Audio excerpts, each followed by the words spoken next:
I have, if I could pronounce it right, Hilar Cholangiocarcinoma. It's one of the rarest diseases in the world. Men seem to get it more than women. It's mainly in Asian countries. About 3,000, as I've did my research, have it in the U.S. It's 8,000 worldwide.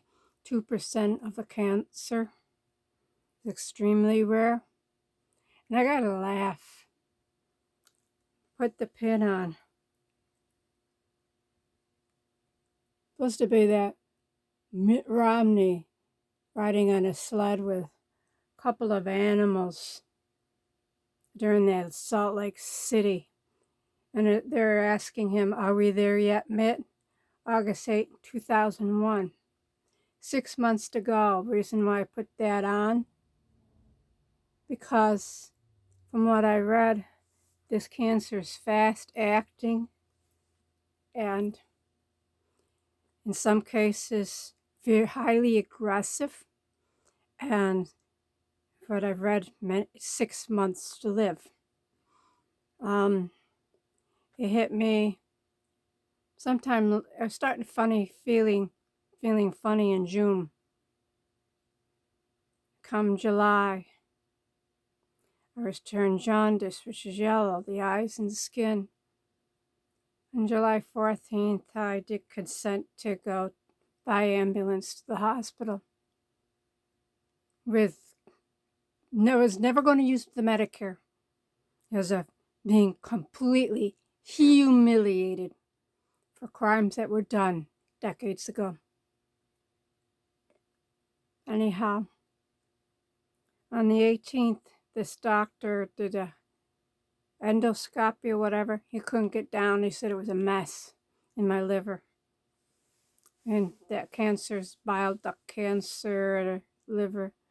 And a couple weeks later, tried again. No. Your liver enzymes were really high. So I saw a surgeon in Syracuse. And the guy, at least, he did everything here. Even though he was stationed there, he made it as easy as possible. So this one's the only one worth his waiting platinum up from up there. As I started chemo up there and I walked out 2 weeks ago, I had it with them. Anyhow, but the guy wanted to take 3/4 or 80+% of my liver, completely remove it. And he said a pie die on the table. Then a liver transplant, a pie die on the table. Then he was looking for the use of chemotherapy. And, well, he then arranged the guy who did the stuff here to go back because he found something after did the CAT scans here and something else. I mean, this guy was a triple thinker. He went out of his way to think for me, think for him, and the best outcome for the both of us. And the other punk should have told me to stay here for chemo. I'm ticked because that place made me sick with stress. But this guy was okay. He went out of his way.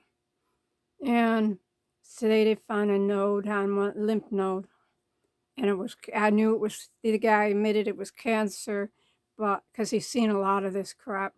But he wanted to wait a couple, the first Friday when it was confirmed. And he said it wasn't 2012.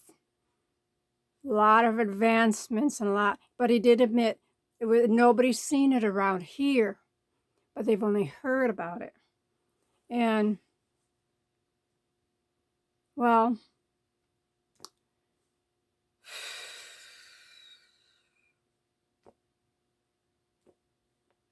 so I just remember telling him, that I'm all done. So everything that I had hoped for and more, up in smoke. Why bother to care? After all these years, no closure, no nothing, to end up with this. And it's been hell. I started chemotherapy. I ended chemotherapy up there 2 weeks ago. It's 3 weeks ago. I was having a lot of back pain and more. and I could not sleep on my right, and I always was a right sleeper because I can't hear. That helped then block out, especially when at my first year at college when I had a roommate, didn't hear anything or anybody, so that was great. Well, anyhow, if I can find these pills wherever they put them, these, I don't know what I did with them.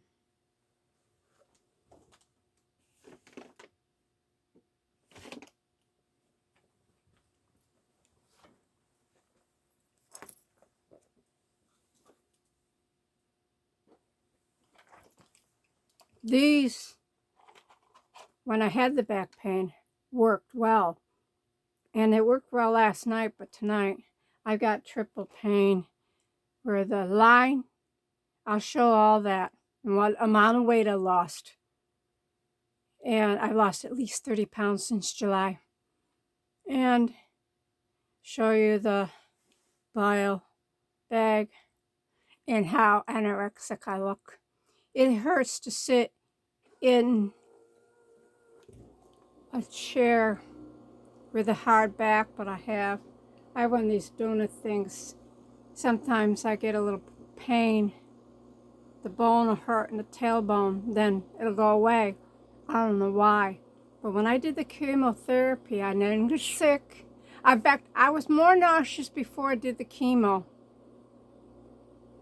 And a lot more pain than I was when I started. But when I did start the chemo, I didn't lose any hair loss, didn't have any vomiting, didn't have any nauseousness, nothing.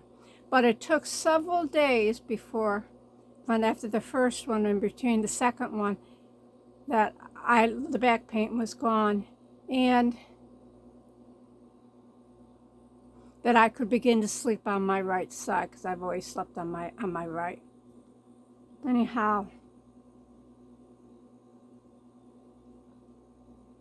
now I'm going to show. See, I got diabetes because of this, and the alarm is going off, so it's high.